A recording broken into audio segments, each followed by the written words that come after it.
Good morning everyone. তো তোমাদের সঙ্গে ভাবলাম ছোট্ট একটা ভিডিও শেয়ার করি। তো সেটা হলো এখন সকাল বাজে 5টা। তো সারা রাত একটু ঘুমোতে পারিনি।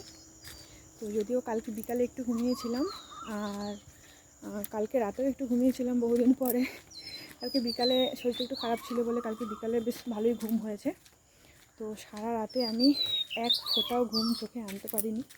যাই হোক, তাই দেখলাম 5টা বেজে গেছে। কোথা থেকে বেজে গেছে আমি নিজেও জানি না, ঠিক আছে। তো মাঝে মাঝে একটু যাই, আমাদের পাশেই মন্দির আছে, তো সেখানে একটু ভগবানের দর্শন করতে যাই। তো যেহেতু 5টা বেজে গেছে, আমি একটু হাঁপিয়ে গেছি। যাই হোক, যেহেতু 5টা বেজে গেছে, তো সেই জন্য ভাবলাম চলো মন্দিরে গিয়ে একটু দর্শন করে আসি ভগবানের। তো মন্দিরের সামনে আসার পরে ভাবলাম চলো আমাদের সোজা রাস্তায় একটু হেঁটে আসি। তো আমি হাঁটতে হাঁটতে চলে এসেছি, এই যে কোথায় ট্রেন রাস্তা। তো এটার উপরে উঠলে ওই যে ট্রেন রাস্তা। তো যাই হোক, রাস্তায় উঠবো না, সাইডে একটু দাঁড়াবো চলো। তারপরে যাব মন্দিরে, মন্দির থেকে বাড়ি গিয়ে একটু শোবো, দেখা যাক ঘুম আসে কি না, ঠিক আছে। তো একা একাই এসেছি, হ্যাঁ, যদি ভূতে ধরে আমার দোষ না, তোমরা ধরে নিও আমাকে, ঠিক আছে। ভূতে ধরবে না, সকাল হয়ে গেছে, রাস্তায় প্রচুর লোক উঠে গেছে। যাই হোক, ট্রেন আসছে, রাস্তায় উঠবো না, এই যে।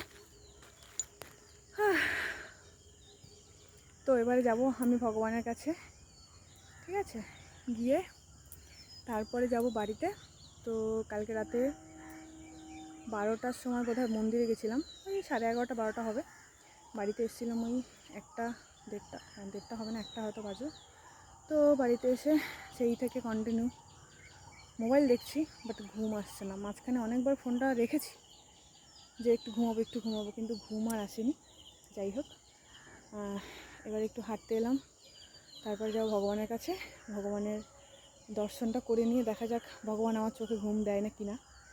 তো সবথেকে বড় ভুল হয়েছে, কালকে বিকালে একটু ঘুমিয়েছি, ঠিক আছে, তার জন্য আর ঘুমটা এলো না। চলো টাটা, রাস্তায় যাচ্ছি না, ট্রেন রাস্তায় উঠবো না ভাই, কোথায় মোড়ে যাবো ভাই, বাচ্চা কাচ্চা বড় আছে, আর তাদের মরা যাবে না। যাই হোক চলো, এখানে একটা বট গাছ আছে, অনেকগুলো ঠাকুর আছে বট গাছের নিচে, ঠিক আছে। ট্রেন আসছে, ট্রেনের আওয়াজ নিশ্চয়ই পাচ্ছ। চলে যাচ্ছি আমি, এবারে যাবো মন্দিরে, মন্দিরে গিয়ে তারপরে বাড়ি যাবো। চলো, তোমাদের সঙ্গে এত গল্প করে ফেললাম যে 2 মিনিট হয়ে গেল অলরেডি, এখনও আমি মন্দির দর্শন করব। চলো টাটা।